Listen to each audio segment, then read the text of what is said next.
have any words, coach, for the team? Rah, rah, ree. Kick him in the knee. Rah, rah, ras. Kick him in the other knee. Wow, he has never coached a team in his life. Go out there and bite him in the kneecaps. We just got to go out there and play our game, and stick to the fundamentals and just do what we do best. Just focus. If we score more touchdowns than the other team, we will win, kids. We will win.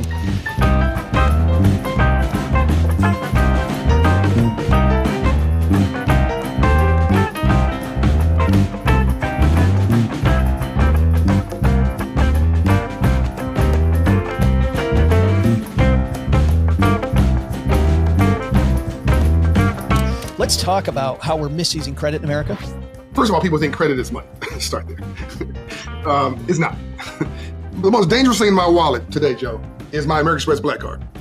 Because this thing here, and it's sexy, and it looks nice, and it's pretty, there's no limit on it. But that's not even a credit card. This is a charge card, which means in 30 days, I got to pay the whole balance. A lot of people get in trouble. You start seeing celebrities in their bankruptcies and people who won the lottery or whatever. You see this credit card stuff because they thought this was an extension of their wallet. It's not meant to be an extension on your annual compensation.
Hey there, Stackers. Welcome to another live recording of the Stacky Benjamin Show. And as I get the team on stage here, super happy you're here with us at our regular recording time we only have a couple more recordings this year, which is amazing.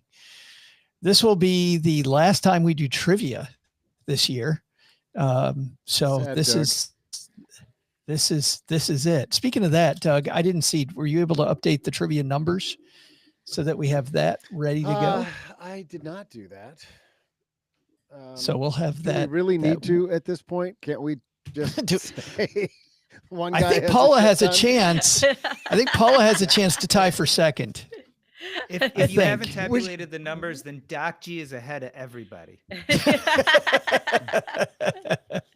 That's the key. Just don't tabulate him, Doug.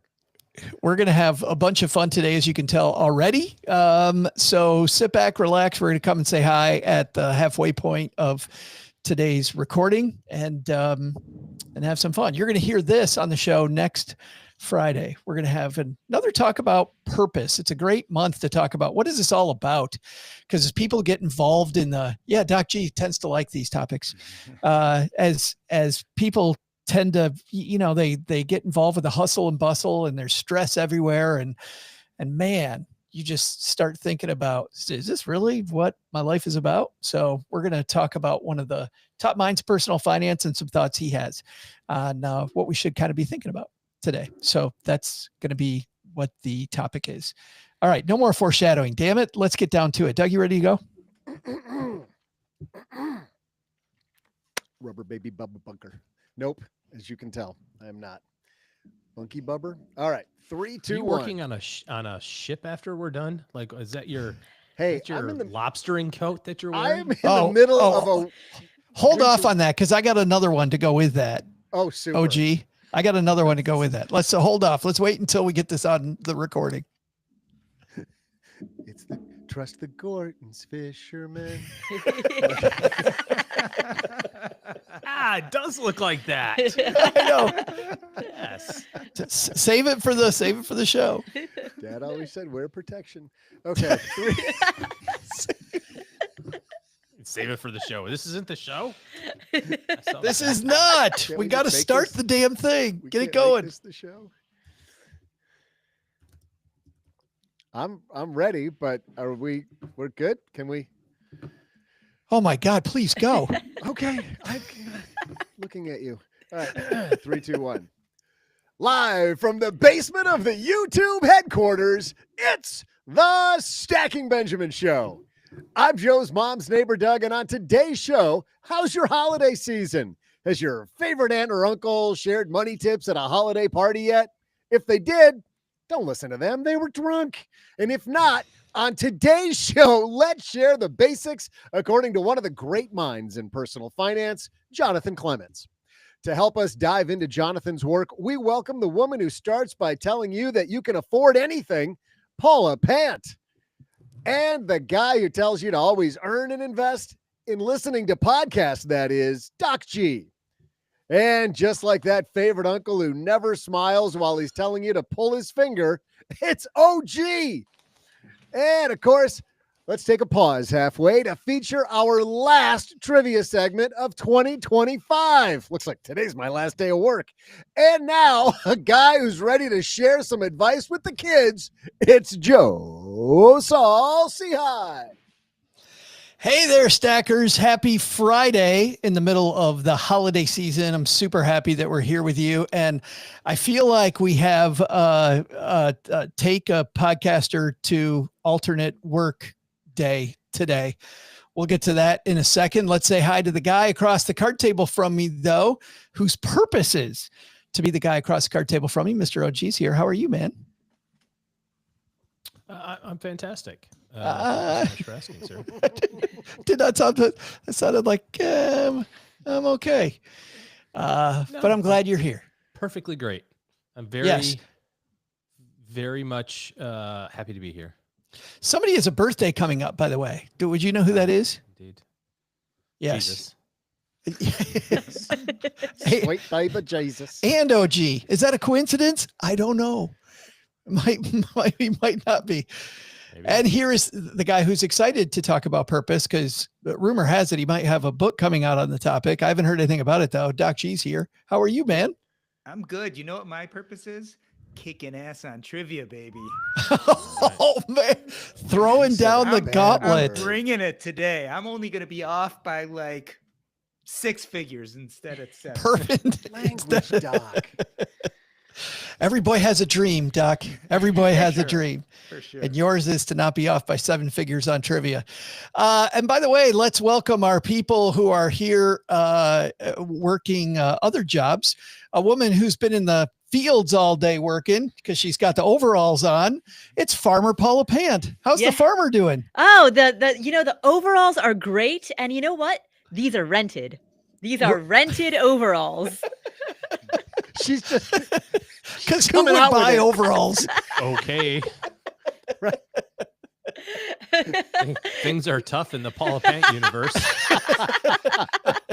Oh, geez, like you mean those are a cry for help is what those are. There's some pig farmer in Iowa who just I made will their donate monthly my budget. charity winnings or my winnings to the Paula Pant charity to help her buy her own pants. I know Paula's already thinking about it. This podcasting thing doesn't work out. I've got a job in a cornfield somewhere. That's exactly it.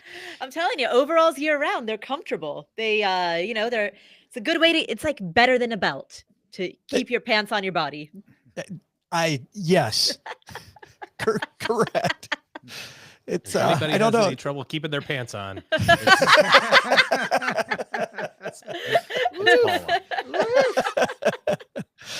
I did, And we say that and she's.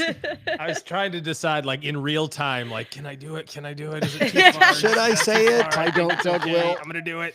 And now it's out. Well, it's okay, OG, because she's not the only person who's looking at another job. Apparently, neighbor Doug's selling fish sticks after the show because he's dressed like Is that an Mrs. ascot? Paul's cousin or something. I think I look pretty sporty Why do you have 7 layers of clothes on? because I'm in the middle of a winter weather event. here. Like an You're ascot? indoors. Is he wearing an ascot? What is that thing around It his looks neck? like it. Is that an ascot? Quarter zip.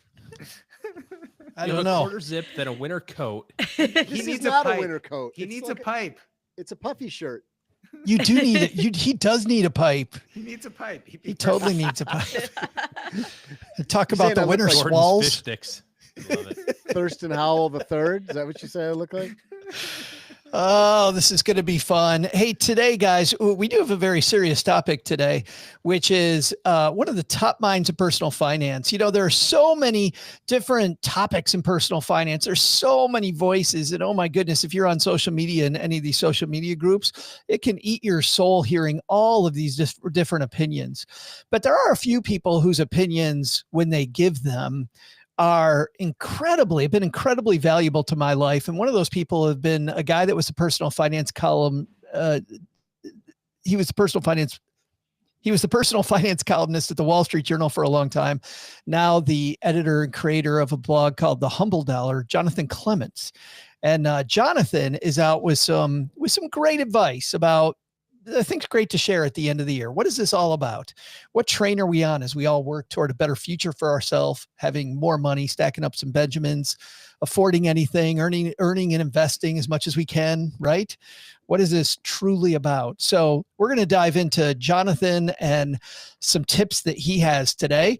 But before that, we've got a couple sponsors that make this show go so that we can keep on keeping on and make it free for you. We're going to hear from them, and we're going to dive into advice from Jonathan Clements here at the end of the year. All right, today's piece. Well, let me start over there. All right. Today's piece, as I mentioned earlier, comes to us from The Humble Dollar and is written by Jonathan Clements. And for people that aren't familiar with Jonathan's work, I'm just going to read the open to this piece about why it's so important. He says, on Sunday morning, and by the way, this was written back in June, but I saved it for now. On Sunday morning, I was enjoying croissants and coffee with Elaine at the kitchen table while watching the neighborhood sparrows, finches, cardinals, and squirrels have their way with a bird feeder. Always right in our little world, except I was a little wobbly when walking. The result, I thought, of balance issues caused by an ear infection. It's going to be a busy week, and I figured it'd be smart to get some antibiotics inside me, even if visiting the urgent care clinic on Sunday might be more expensive than contacting my primary care physician on Monday and perhaps having to go in for an appointment. Long story short, I ended the day in an intensive care unit of a local hospital where the staff discovered lung cancer that's metastasized to my brain and a few other spots. This, as you may imagine, has meant a few changes in my life, and there will be more to come. And then he jokes, I have no desire for Humble Dollar to become Humble Death Watch, but my prognosis is not good. I've had 3 brain radiation treatments and I started chemotherapy. And by the way, his prognosis still here in December is not good. Big shout out to Jonathan, and we're always thinking about him, but Jonathan has done a wonderful job of thinking about us, because Jonathan's always cranked out great work, but this piece is just absolutely amazing. He's got 7 points about really life and what this all kind of means. And, well, Jordan, let's start with you. Which one of these points, and don't go to the last one immediately, the one about purpose. Let's start with one of the top 6. Which one of these points of Jonathan's really stood out to you that are one of the big life lessons he shares with us here? Money and regret are intimately tied together. And I really actually see this. So as you guys may or may not know, I'm a hospice doctor. So I deal with people on their deathbeds. I deal with end of life. And people often talk about what they regret, and they say things like, I never had the energy, courage, or time to do X, Y, or Z. But instead of energy, courage, or time, sometimes it just comes down to money. A lot of people never felt like they had the money to do the things they wanted to do. They had to go to work instead of go play. They couldn't buy the thing or get the experience because they didn't have the money to do it. And so I think, unfortunately, while it doesn't have to be this way, I think for the grand majority of us, money and regret really are intimately tied together. And often the lack of money or worries about money can keep us from doing things that are deeply important to us. It's funny, Paula, as Jordan's talking about this, at first I thought he was going to go one way, but really talking about regret kind of brings up the carrot in the stick, doesn't it? Like, I feel like for some people it's the carrot. I want to have more money. I want to have more life. But for other people, to Doc's point, it's much more about, I want to make sure I don't regret things later. And that's the reason. Which one was it for you? What made you really start saving? Was it, I don't want to regret later, or I just want more flexibility? What made me start saving was total anxiety about the future. So it was yeah. trying to avoid regret. So yeah, it was regret avoidance. It was regret minimization because but not in terms of life experiences, but in terms of, I didn't want to be a senior citizen who suddenly realizes that they are ill prepared. And so even when I was in my 20s, I was thinking ahead to that and trying to do whatever I could to ward off, I was like, look, right now I'm young, so I have time on my side. Let's like do what we need to do now so that, I don't enter my 60s or my 70s and regret the choices that I made in my 20s. OG, as I think about regret, I think about Susie Orman, and there is, and the fact that I will never own a private island and can't invest. What's the big number? $10 bajillion, Paula, that she said on your show that you had to have? She said you needed a minimum of 10 million in order to retire, but she also said that she herself had, I think, around 20 to 25 million. I mean, that was in 2018 dollars, so you have to adjust it for inflation. Right, exactly. Yes. But I will give credit where credit's due. Susie said something that was the first time I really thought about regret with money. Maybe 7 or 8 years ago, she said to everybody that thinks they can't save now, imagine you're 70 years old and you've never saved. How are you going to feel then? And OG, for me, where I didn't think regret really worked, all of a sudden I went, man, maybe I should save faster. Like I was saving pretty good even when I heard that. And I was sure I was on the right path. And I'm like, maybe I need to go. How often do you see with your clients, OG, that it's the stick versus the carrot that really gets them moving? Yeah, I don't think it's the stick very often. I think you don't see the regret thing. No, I don't. And maybe because people who are entertaining the idea of working with professionals around money already understand, they're kind of already past the Paula stage of like, well, I got to do something. Like I know I'm doing this. I just need to like optimize it to do it faster or better or more efficiently or something.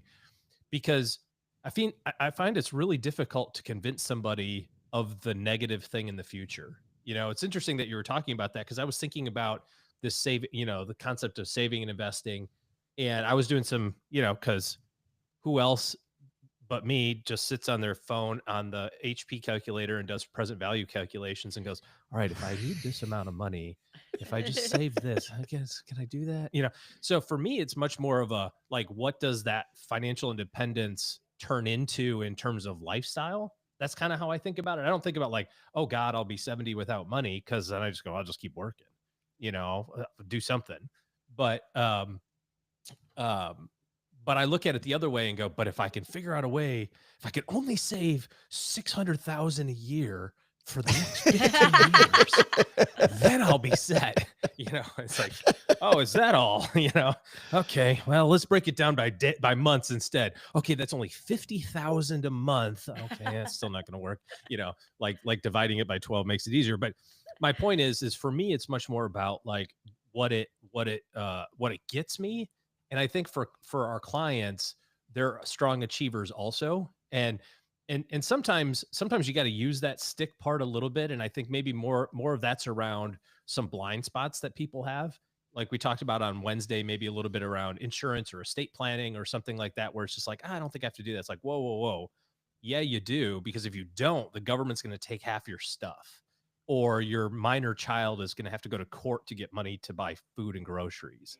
You have to kind of use that like picturesque, like it's going to suck unless you do it this more efficient way. But I don't know about the savings things. Most of our conversations are about freedom and about like, what does this get us the opportunity to do in terms of where we are? So we've saved this money. What does it mean? Can I go to 80% time now instead of full time? Can I take Fridays off? Like, can I save a little bit less, take a lower stress job? Like those sorts of things. Not so much like if I don't save, I'm screwed. It's funny you say that because during my career as a financial planner, I didn't see enough people that weren't doing enough and needed to do more. It was generally people, to your point, OG, that were already on the right track and needed it rearranged better. I would always get so excited when I could actually help somebody figure out a way to get the right savings amount to finally put them over the edge. Like those were great moments. It was so fun. But sadly, I think that is the vast majority of people. But even for those people, Doc, I think this idea that he presents, my first thought when he says money's intimately bound up with regret, I do think that regret is a useless emotion because you can't go back and change it. There's nothing that you can do. Oh. So it depends on who we're talking about, right? So I think regret is a useless emotion on your deathbed because you don't have a lot of agency to go back and change things. You don't have energy, you don't have time, etc. But I think regret is very useful in young people. So if you can look forward and say, if I was on my deathbed, I found out I was going to die tomorrow and I would really regret X, then I can flip that around and turn it into what I call a purpose anchor, something to start building purpose and activities around. And so I'll give a perfect example. 5-10 years ago, if you had said, what will you really regret on your deathbed if you find out that you're going to, die next week, it would be not traditionally publishing a book. Honestly, it was one of those big things for me, but I never had the courage to pursue it. So, but I was able to kind of turn that knowledge of, I'd really regret this and turn that into actually a purposeful activity. That's funny. I mean, to put it into context this time of year, it's kind of Ebenezer Scrooge, right? He gets visited by the three ghosts and sees all this stuff and goes, oh my God, I still have a chance. And there's another point to that too. And I think you were making that. So there's a nuance. There's actually two different kinds of regret. There's action regret and inaction regret. A lot of what we talk about is inaction regret. I wish I did this thing and I didn't. And I was thwarted for whatever reason. Maybe it was money. Maybe it was something else. That's inaction regret. There's also action regret. It's like, I'm really sad I drank and drive and got into that car accident and damaged everyone else's cars. Okay, I was laughing because I wasn't thinking you were going that serious, so I apologize. No, it's fine. But that's action regret. But I even think a lot of times when you have action regret, what you're really regretting is that you didn't make up for it. Like you didn't right the wrong, you didn't go back and fix things or apologize or build something important off of it. So I think, again, regret can be beneficial, but it's hard for it to be as beneficial when you're on your deathbed because you just don't have a lot of agency to change things. I was thinking of a time or two when I've woken up and went, I probably shouldn't have gotten on social media after a few adult beverages. Like maybe I was a little bit more, maybe I need to put a little bit more velvet on that hammer with that person I disagreed with. Paula, what's another one on this list that you really liked? So I liked when he said that we can control risk, but we can't eliminate it. And he talks about how in his family, he doesn't really have a family history of cancer. And there have been very few occurrences of cancer in the history of his family. And so it was, in his view, it was a minimized risk, but clearly it wasn't eliminated. And that, that's a particularly poignant example. But I think in a lot of ways, both big and small, we see ways in which we can try to, probabilistically put ourselves into a decent spot. But there are a lot of humans in the world, and there are a lot of events that happen in the world. And when I say events, I mean like I went to work today. That is an event, right? In the cornfield. Yeah, exactly. I put on overalls today. That's an event, right? And I don't regret it. And just law of large number states that with this many humans and this many events, sometimes you're on that narrow side of probability where things just don't go in the way in which you want it to.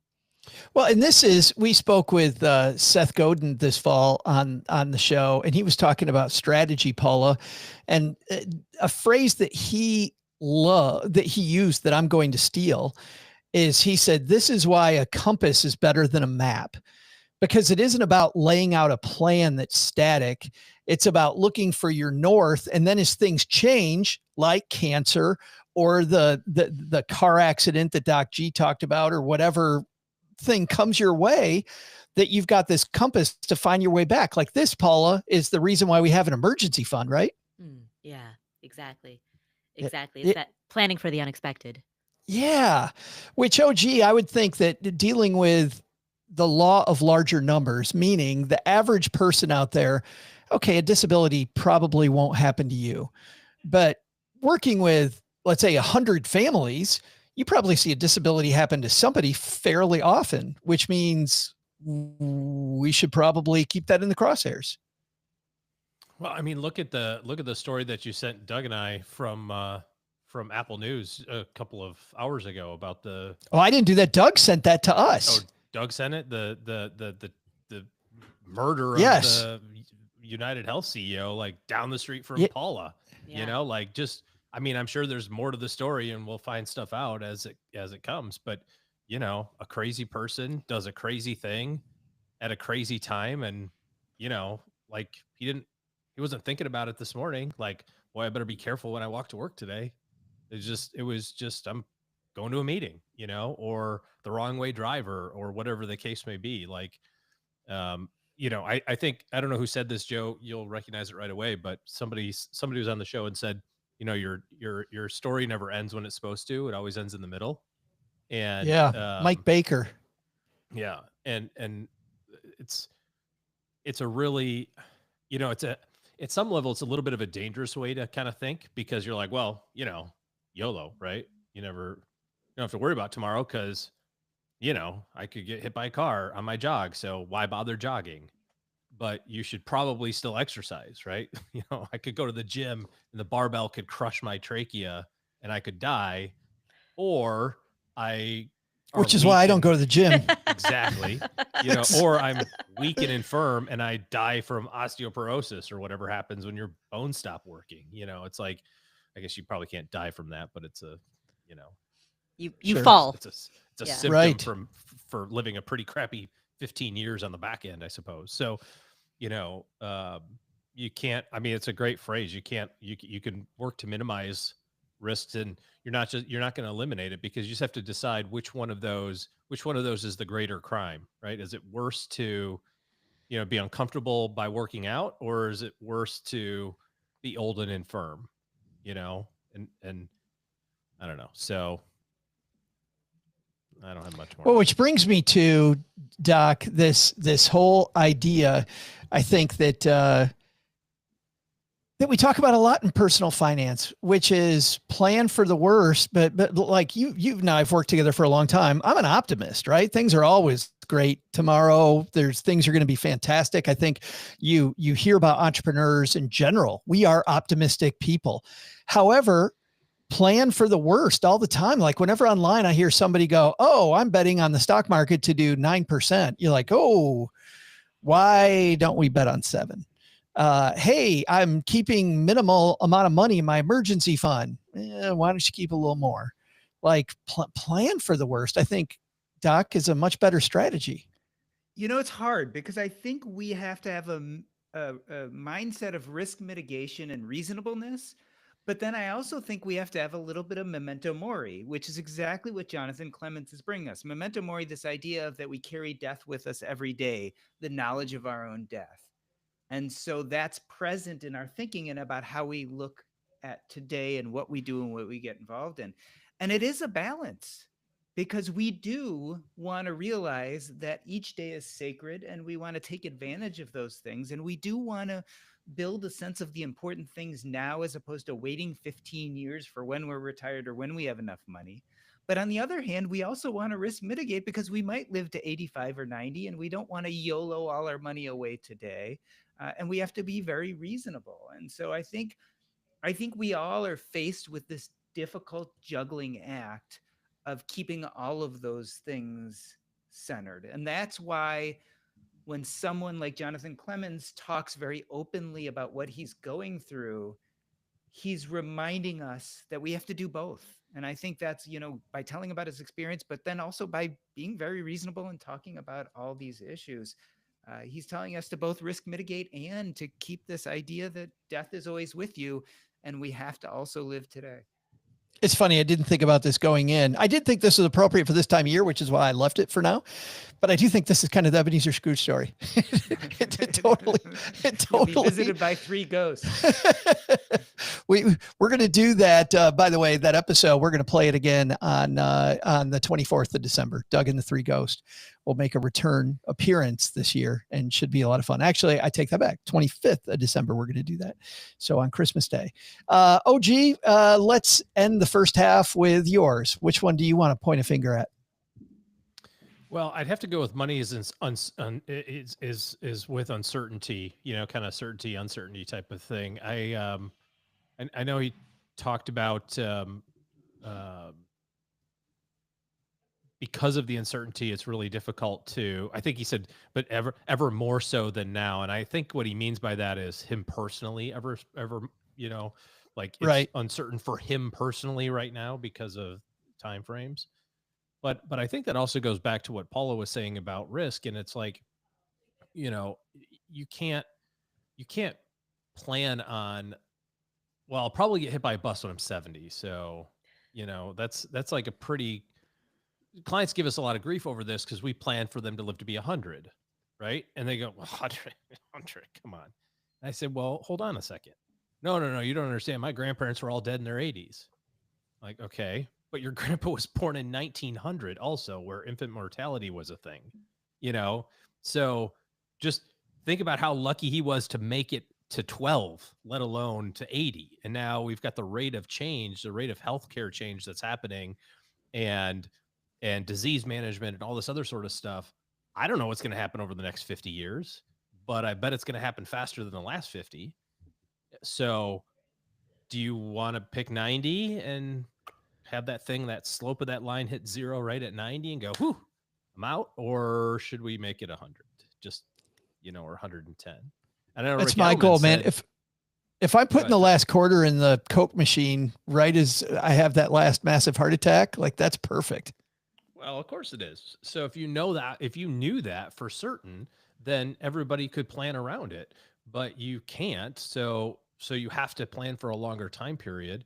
And then on the other side of it, you have to have plans for what if it doesn't happen as fast, because my family's counting on me working for the next 10 years and saving some amount of money, not $50,000 a month. That'd be nice. But like that's part of the plan too. And if I don't get that part done, it's not like, well, sorry, it didn't work out. We have to have plans for that. We have to have plans for the other side as well. And, hopefully the longer side works, but, I don't feel like it's uncertain in a sense of like investing. I think it's an uncertain time frame. That's what makes it uncertain. Well, and I feel like when I read this, Paula, the first thing I thought about was investing, right? Because I was trying to look at it through the eyes of a new stacker, somebody that's just maybe starting out, and they said managing money is fraught with uncertainty, but never more so than now. And the first thing I thought wasn't Jonathan and his life, which is clearly, OG, I agree. This is what he's talking about. It's his life. Yeah. Personally, it's more uncertain. But I thought about all those people that are on social media, talking about the uncertainty around the election, the new administration coming in. We've got all this uncertainty in the financial markets. We've got who knows what's going on with tech stocks. We've got all of this weirdness happening all over the place. The Federal Reserve, what's going to happen there? Like managing money is fraught with uncertainty. The first thing, Paula, brand new investors always do, as you know, is they go, well, then I'm not going to invest because that's where the uncertainty is. How do you convince a brand new person, a brand new afforder, stacker, earner, to twist that around and go, no, the whole reason you have to invest is because of uncertainty? I would say if you keep all of your money in cash, you will certainly lose purchasing power to inflation. You will certainly go nowhere. Yeah. You will certainly end up having less money in purchasing power. That is a certainty. And if you keep all of your money in bonds or T-bills, if starting at the age of 20, the only thing you ever invest in uh, is only bonds, you certainly are not going to reach your retirement goals. So, you can have the certainty about a negative outcome, or you can take some risk and uh, risk goes hand in hand with reward. So it isn't about eliminating risk. It's just about managing that risk to something that's not going to wipe you out, something you can tolerate. I thought, given your get up today, you were going to go, you got to plant the crop. You just got to teach people how to plant. Exactly. And the growing season. I was sure.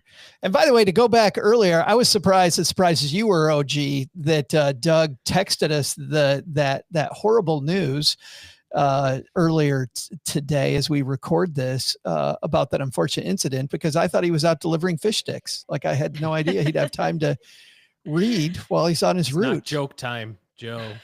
Sorry. Read the room, Joe. Tragic event. Doc, I want to go to you last because, this we've had a lot of death in my family this year, and you see it every day. I've seen it more than I want to see it in a given year, just seeing it twice in a year. But there's so much uncertainty around that time for the family, for the person, for everybody. This idea that life is uncertain, like outside of drugs, right? How are you able to help people with this most uncertain time of their life? Because they don't know, nobody knows what's coming next. So believe it or not, even in the midst of uncertainty of our longevity, et cetera, what we do try to do is bring in a certainty of controlling symptoms, providing them a peaceful environment, and allowing them to be with family and friends. And so when I get a cancer patient, for instance, and they're reaching the end stages, I can't tell them when they're gonna die. I can't tell them how many good days they're gonna have left, but I can with certainty tell them that we will do our best to control your pain, that we've got these great medications, and that if you want to be home, we'll try to provide the best nursing and the best care, and try to give people something to look forward to every day, even in the midst of all this. And I think there's some certainty in that. Most people— Are you saying, wait a minute, hold on a second. Are you saying for all of us, focus on what you can control? Yes, I'm a big fan of agency. Most people wake up every morning with a plan for the day. And let me tell you, the dying do just as much as the living. Yeah. Yeah, I think that's a great place to leave the first half. Let's try to brighten this up a little bit, guys, and go to the most ridiculous part of our show, which is our trivia at the halfway point of the show. If you're brand new here, we have had this year-long trivia competition, which ends today. And why don't we get this out of the way? We've already declared a winner. OG this morning received his prize from Stacker Eric. Thank you so much, Stacker Eric, who donated a great gift, a Milk Bar gift certificate to OG and his family. And it's pretty exciting, OG, The last guy who needs it. I know. He's so taken, he's shedding a tear. That is. Would you like to make a victory speech before we do today's trivia, OG, now that you finally did it? And you're on mute. I just want to thank my my fans, my parents, both of them, my lovely wife, Lissa. She was with me every step of the way. My kids, Alex, William, and Caroline. This isn't the end. This is just turning the page, and we're looking forward to another championship season next year. And there is no off season for the OG. It's just we just go right into the next season. So we're got it. It's another ring. It's another ring. We just got to keep filling up the hand, like the Pittsburgh Steelers. We need one for the thumb. I had so much fun this week in the Afford Anything Facebook group, where someone in the Afford Anything Facebook group said, "I just got to say, when it comes to Stacking Benjamin's trivia, I'm Team Paula." and I want to help Paula devise a way to beat OG. And she said, we're coming for you, OG. We're coming for you. Ooh. Bring Yes. the lumber, as the kids say. So Paula, I think you've got some people in the Afford Anything community. Maybe you need an advisory council next year to help you. Hey, you know what? Jake Paul beat Mike Tyson. So, you know. That And what is was more the most scripted. That is more boring scripted fight. than my trivia. That Right. fight. I would tell you my thoughts on that, but immediately we'll get the circle of death at Netflix ad immediately. Oh my goodness. And I had a room full of people. It's not a great night. Anyway, where were we? Oh yeah, our trivia. Doug, tell us, what is the score? Because I think, can Paula still overcome Doc G/Mom for second? Not Does she have a overcome. shot? I think she can tie because the score I have is that OG has like 13,000. And then Joe's mom and whoever's been playing for Joe's mom over the course of the year has 11. And I've got Paula at 10. So if That's Paula right. wins today, she can tie. for Paula second got to place. 10 and got within in tie. So Paula, we're saying there's a chance. I mean, I have mixed emotions about that because losing trivia is just so on brand. I think I think if Paul, you can't steal that from me. That's my brand. You're the Afford Anything person, not everything. I'm the loser. Wait, is this going to be like the NFL draft where it's the last game of the year and we're both throwing the pick? Like Paula's like, I'll say 9 billion. it's losing trivia is such a core part of my identity. I don't know what I would ever do without being in third place. Let's see if the future begins now. Doug, what's our last trivia question of the year? Hey there, Stackers. I'm Joe's mom's neighbor, Doug. And in many ways, I'm really sad this year is over. I mean, no more OG gloating over yet another win. That's going to be tough to not hear that anymore. And to hear Paula have one of two choices and pick the wrong one like every time. Actually, now that I think about it, that's statistically incredible that she's able to do that. It takes a certain Crap. genius. I've thought that too. But like all good things, Doug's trivia comes to an end. So here is the last question of the year. One of the first Benjamin Stacking worldwide tours began on today's date by a guy named I'm getting a little choked up. It's hard for me to read this last one. One of the first Benjamin Stacking worldwide tours began on today's date by a guy named Sir Francis Drake. He sailed to exotic places like Fort Lauderdale because he heard the MTV Spring Break crew was going to be there. And even California where, and I have this on good authority, he went to Knott's Berry Farm. It could have happened. Hey, you don't know. You don't even know. Here was today's question. What year did Drake's 3-year journey begin? I'll be back right after I plot how I'm going to get out of the basement after OG probably wins again and his head gets so big that it like squashes the rest of us out of the basement, like squirting us out of the windows like pumpkin seeds. No. Don't even want to imagine that. I will imagine OG guessing first, though. Francis Drake began his 3-year journey around the world today. Way back in what year, OG? So to be fair, when you said Sir Francis Drake, I was like, Drake started a tour? He started his diss track tour. No, his first name was Francis. Interesting. It's I his thought Drake cousin. was his first name or stage name. But I'm just not really up with the culture. But hey, whatever. His name's Francis. Cool. I mean, whatever. Honestly, I'd probably hide it too. You know, that's all I was thinking. And then you started talking about sailing, and I was like, oh, you're talking about the maritime Drake. Way different who guy. wore the funny collars. Yeah. Yes. Way different guy. Was the maritime? Is that why you're dressed like a fisherman? With the... It's to go with the theme. Somebody It's the picked it theme. up. Yeah. That's the theme. He's a longshoreman. So Drake's Passage comes to mind, and I wish I could phone a friend here because I feel like my kids are studying this right now. We've heard that line before. We have, But, just before somebody totally cheated our trivia. Yeah. Oh, really? Yeah. Anyways, that's right. I know exactly how long the Dead Sea is. Isn't it 487.2 meters? I'm gonna say it was 1500 and see 1492. I think it was like 1582. I'm gonna say 1582 because I think the Drake's Passage thing was like 1585. And you said 3 years, so I'm gonna say 1582. 1582 for OG. Doc, what are you thinking? You're on mute.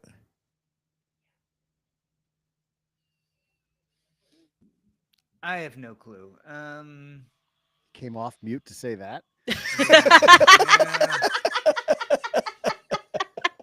I think the 1400s are too early. I think the 1600s are too late. So I was falling kind of just right off the bat where OG landed. I'm going to say it's 1550 and give Paula a wide swath of above or below, but I think OG's pretty close. We got 1550 and 1588. Was that OG? No, he said 1582. 1582. Okay. Well, so when I heard the question, the first number that popped into my head was probably the 1600s. So I'm going to capture the upside and say 1583. Sure you don't want to rethink that? I'm sure. I don't know the answer. I'm just saying. You've been confident before. Just watch. The answer is going to be like 1549. And if it is, oh, Lord. Oh, man. All right. Well, who's got this one? We'll be right back and find out. All right. 3, 2, 1. Oh, let me say hi to everybody on YouTube just really quick. Bill's here. Says, hey, Stacker team. We love Jonathan, are inspired by his courage, wisdom, and transparency. Absolutely. And brings up a guest, Paula, that you've had on the show, Daniel Pink, talking about the power of regret. Yeah. And Bill, who's an ER doctor, says, sometimes in my world, it seems like all compasses lead to the ER. Yeah. And he says, my boat was named YOLO. I crashed it. And Kay Sands is here with us and said that was a sad story about the UHC CEO. It's just crazy. Just absolutely crazy. Kay Sands says, hello, happy December. Happy December to you. Thanks for hanging out with us, guys. And Leonidas reviews. You like the way I pronounce that? Says, sorry, Paula, I don't think you're ever going to win, but it's fun watching you try. I agree. And then she also says she wins the odd week. She wins the odd week, sure, but the whole competition never going to happen. Even your fans don't think you're ever going to win the whole thing. You know, it's part of the identity. It's part of the brand. It's part of the identity. It's got to be. Farmer Paula going to work to lose another trivia for America. Yeah, I feel like I should have dressed up for this. No one told me everyone was dressing up. I do too. I just wore like I feel like you and OG and I didn't get the memo, apparently. I would have worn like a lifeguard's uniform or something. I don't know. I would have done I feel like we got the start of the Village People going here. Okay, here we go. 3, 2, 1. OG, you kicked this thing off by saying 1582, and then you heard the guesses afterwards. How you feeling confident? Yes, extremely. because he's since Googled it. Did you know how to Google build it? But I think 1585 is the number. So I feel really close with that. So and 1582, a lot of space. I know I'm good. All right, then Doc G, you said what year? I said 1550, and I have quite a bit of certainty that I'm in the right century.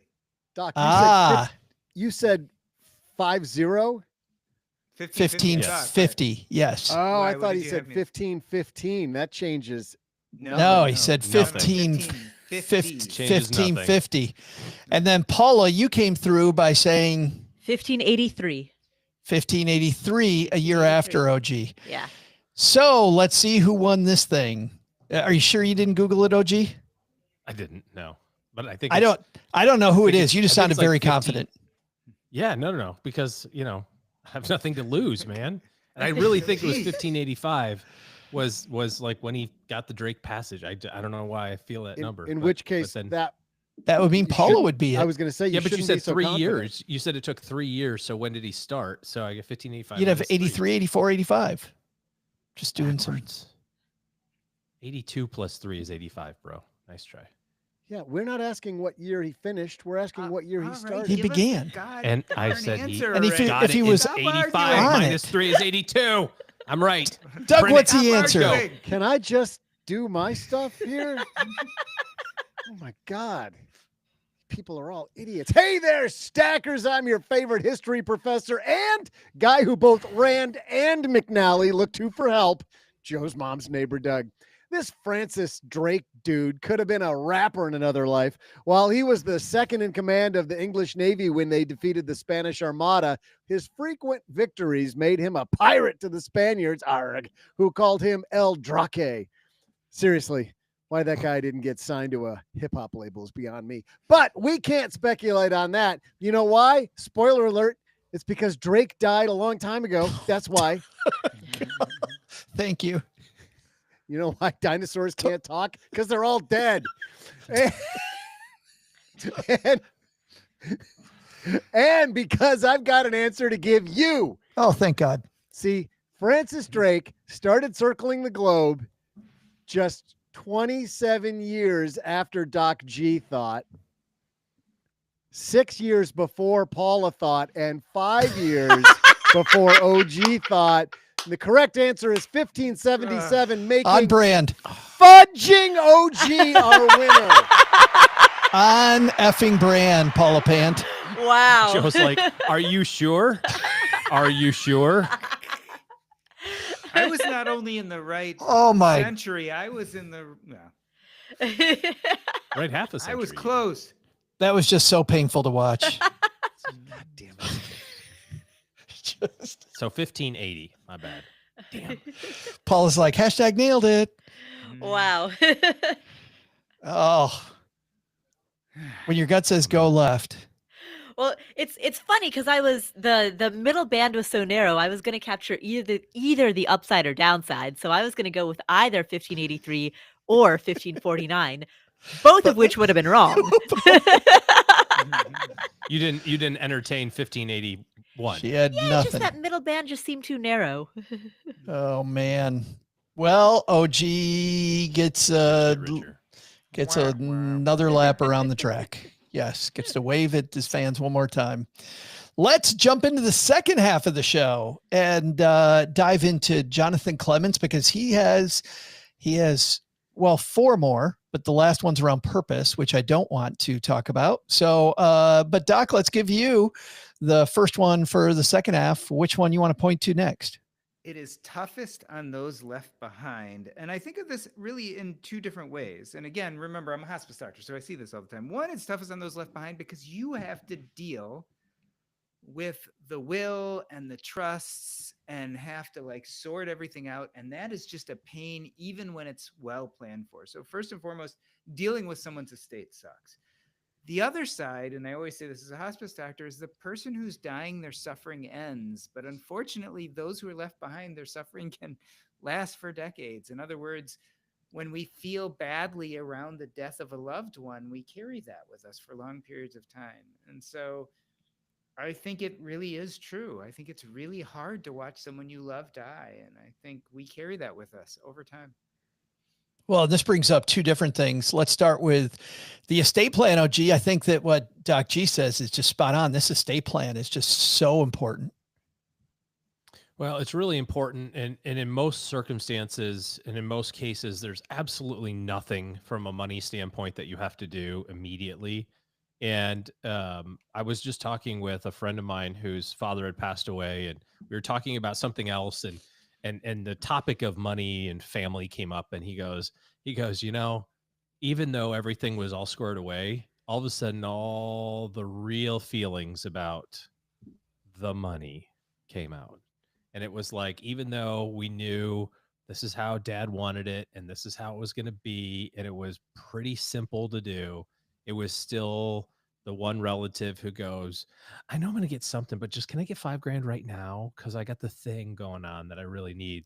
And Oh, and boy. then you get the guilt and the annoyingness of like, well, no, because then if I give you $5,000 right now, I have to give everybody $5,000 right now. And I'm not ready to do that because like we're still at the freaking hospital. So how about we just settle down about who's getting what when? And, and it's just a weird issue with with money. It's just a wild thing. And the more that you can, I think, plan for that and I think do a service to your family and talk about it. Like, here's where the stuff is. That's super important, right? Here's the binder. Here's the phone number of the attorney.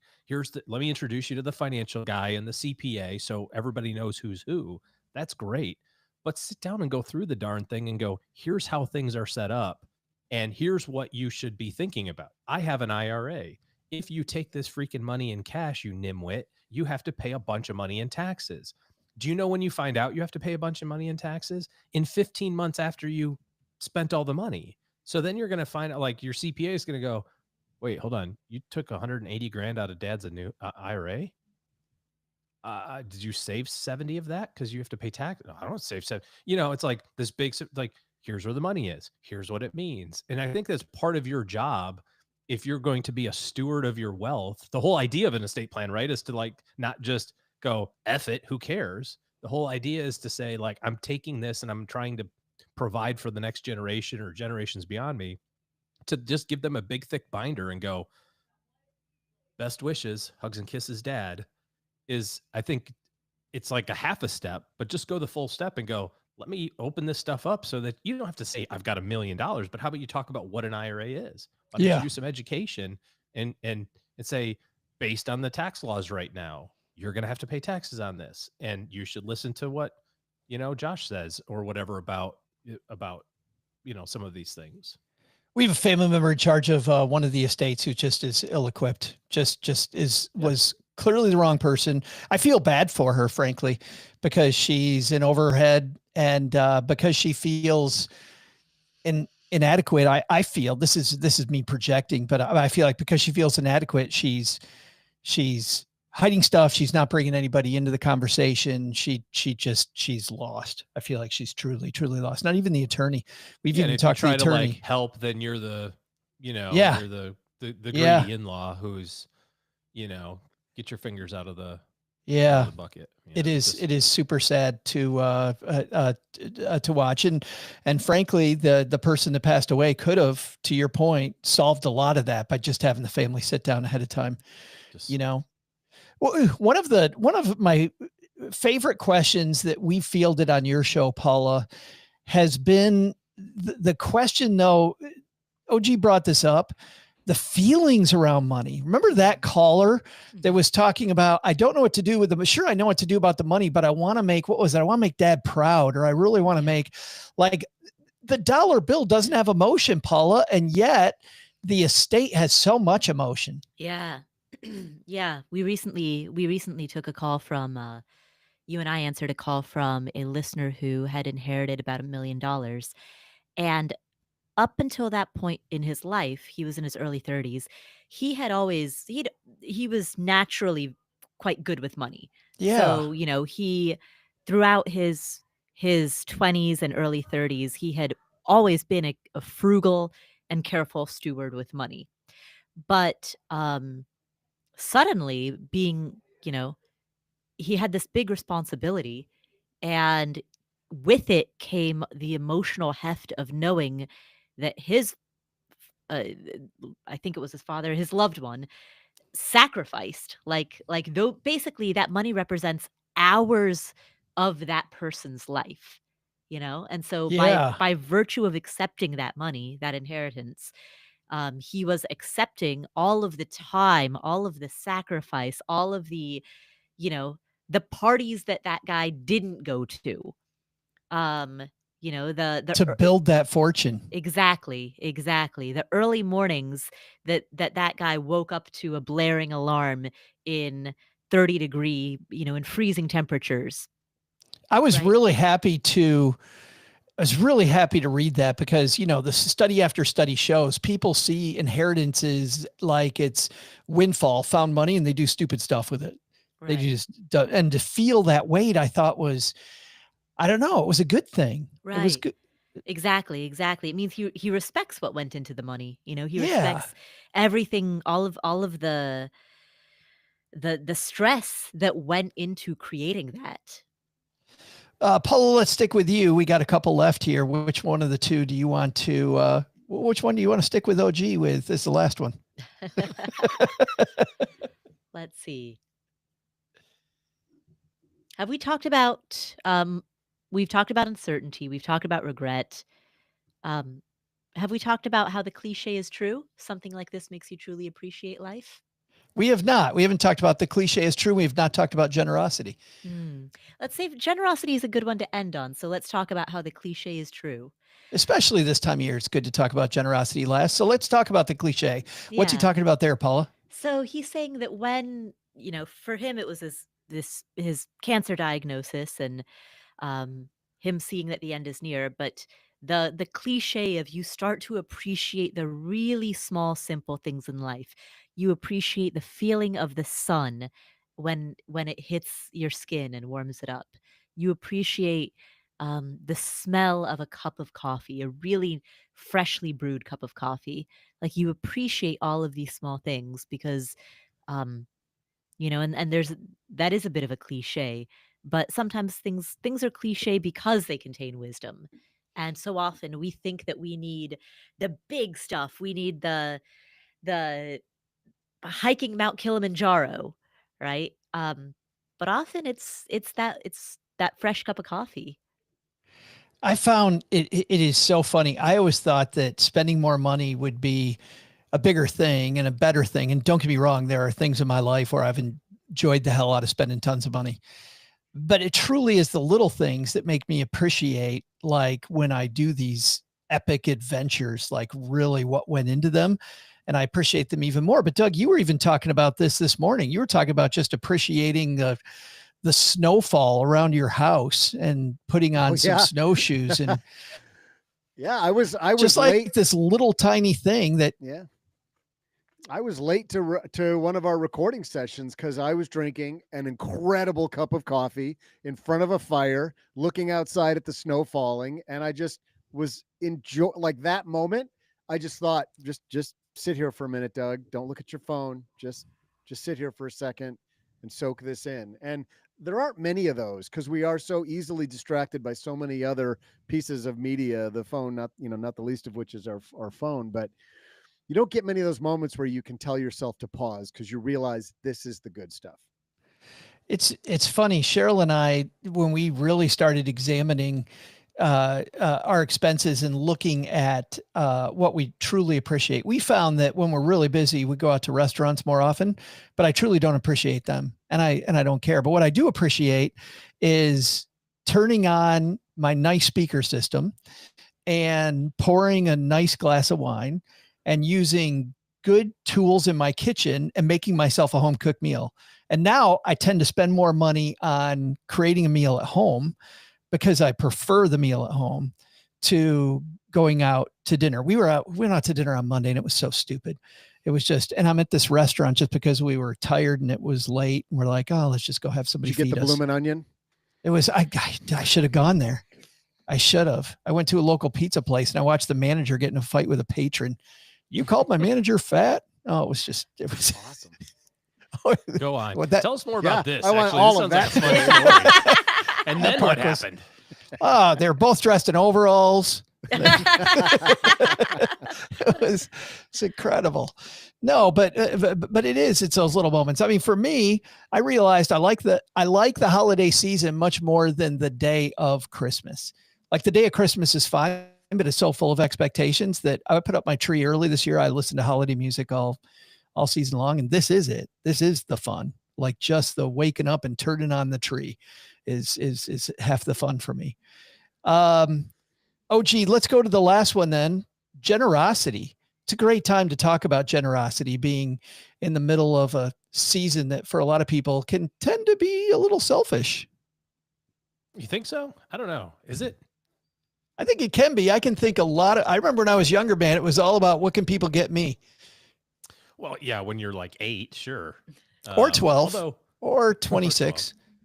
Although, I think some of it is environment too, because it was funny. I was talking to Caroline. She's 8. She's in 3rd grade, and she was very diligently getting everybody's Christmas lists and writing them down of all the things, like, what can I get you? What do you want? And all this stuff.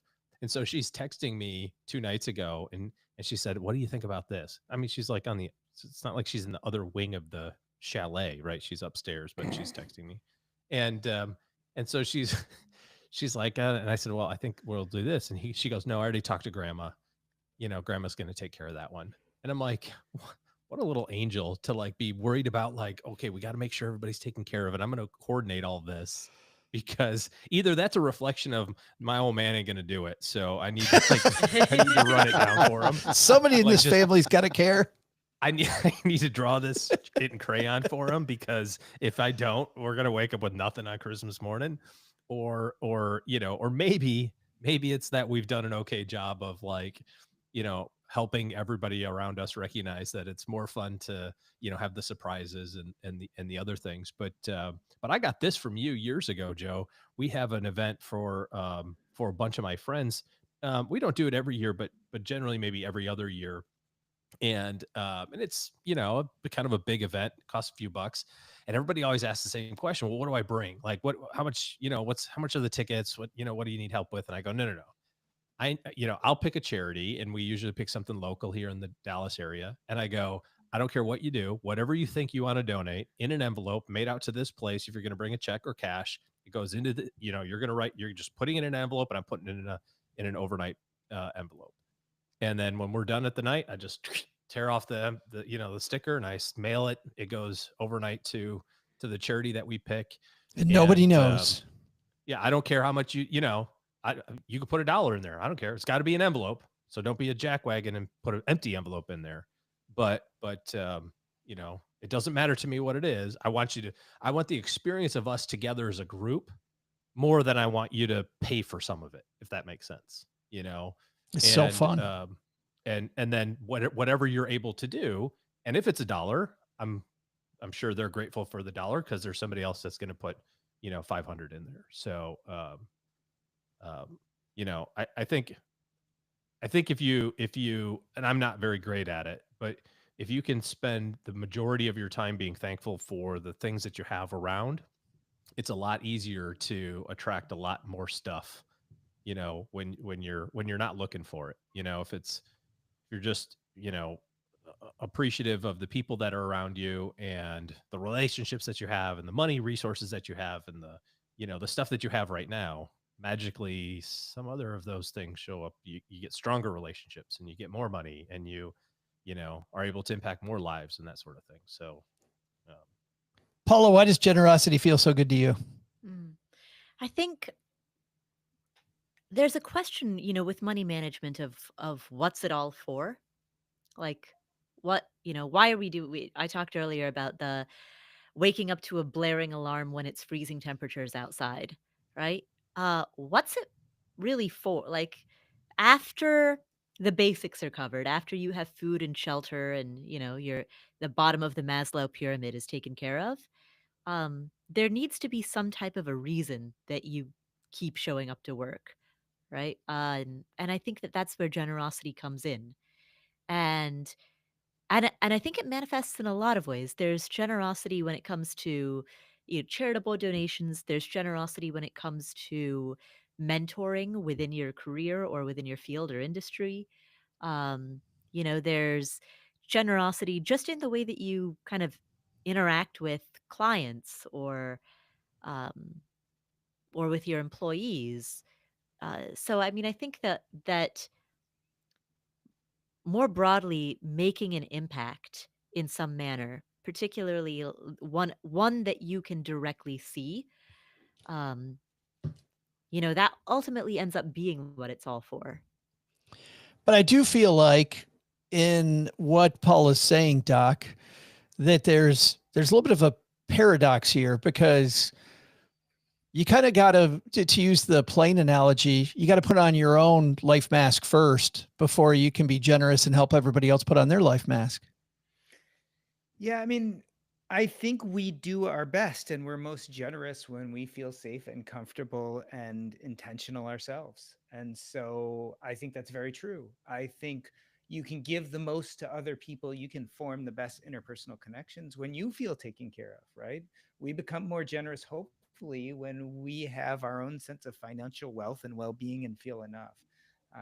And so I don't think they have to be mutually exclusive. In fact, I think one feeds the other. And so when we feel comfortable and safe within our own environs, whether that's within money or whether that has to do with purpose or whatever it has to do with, I think that's when the generosity can come forth much more naturally and do what generosity should do, which is the same thing that purpose should do, is it helps connect us to other people. And I think that's what happiness is about, right?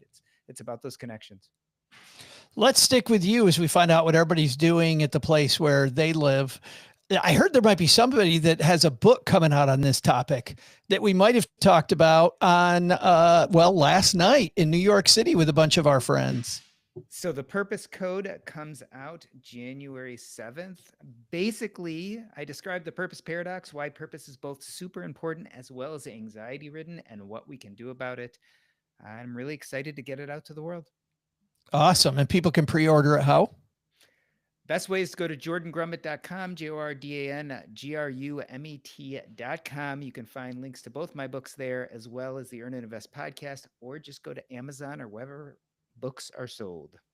If you're walking the dog or in your commute, we'll have links on our show notes page, as we will to the Afford Anything show. So the big question, how is Paula Pant wrapping up 2025 on Afford Anything? What's coming up? Oh, so end of the year. So we have an interview with Cody Sanchez. She is Never heard of her.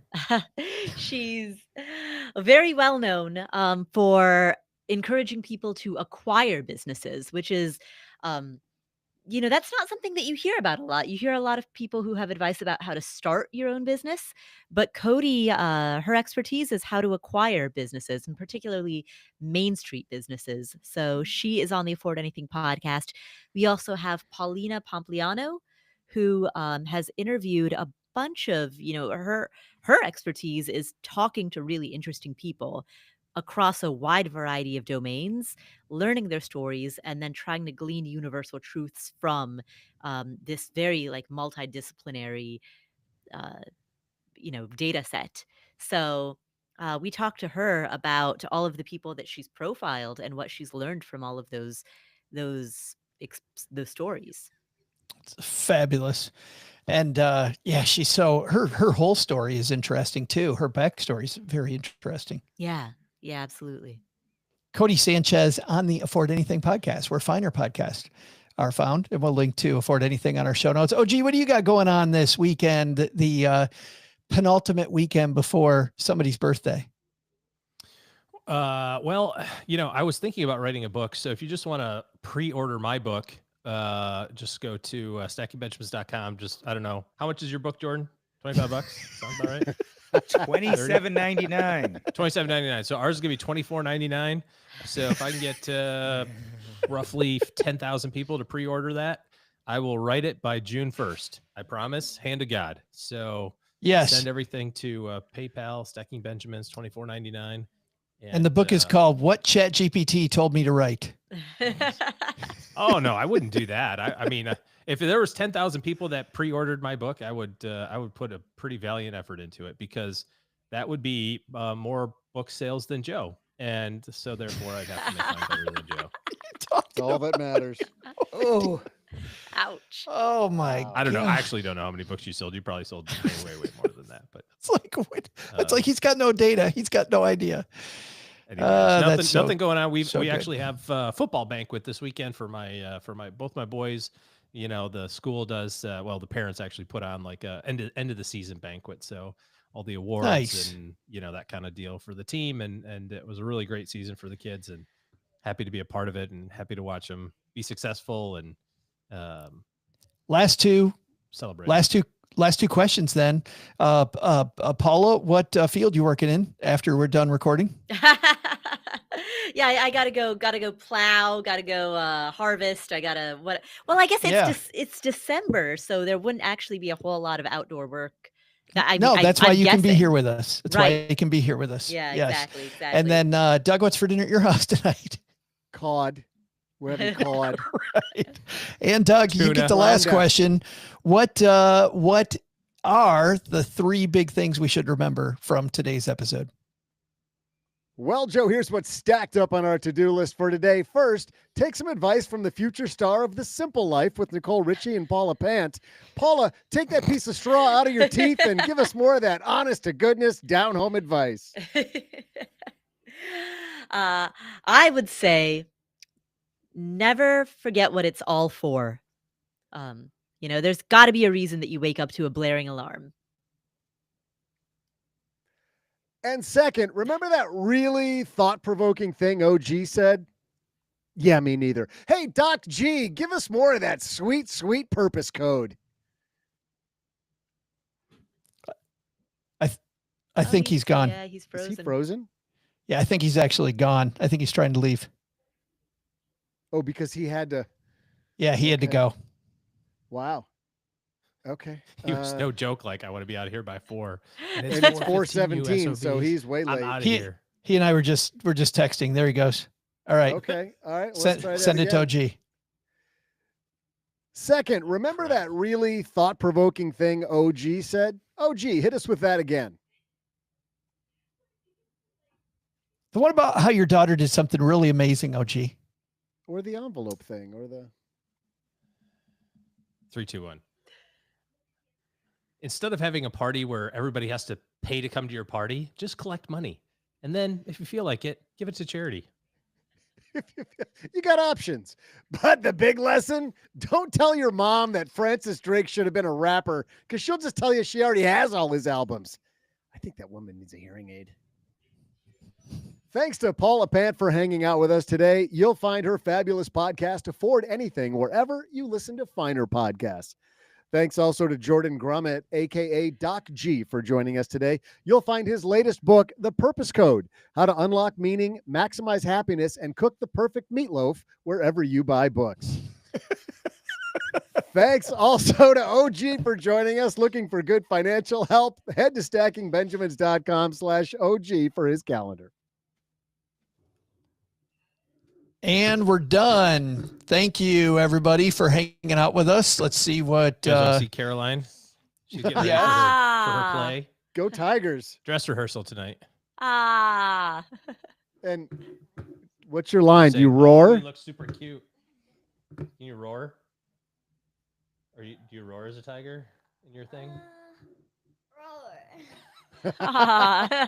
Bro. Have fun, babe. Aw. That's fabulous. That's fantastic. Okay. Have fun, babe. There'll be more. Okay. Somehow the chat got disconnected, it says. On YouTube or on this? Well, Yep, that on news. YouTube. Yep. I'll see That's you. it. All right, guys. We are going to say goodbye to everybody. Contributors hang out for just a second. We're still at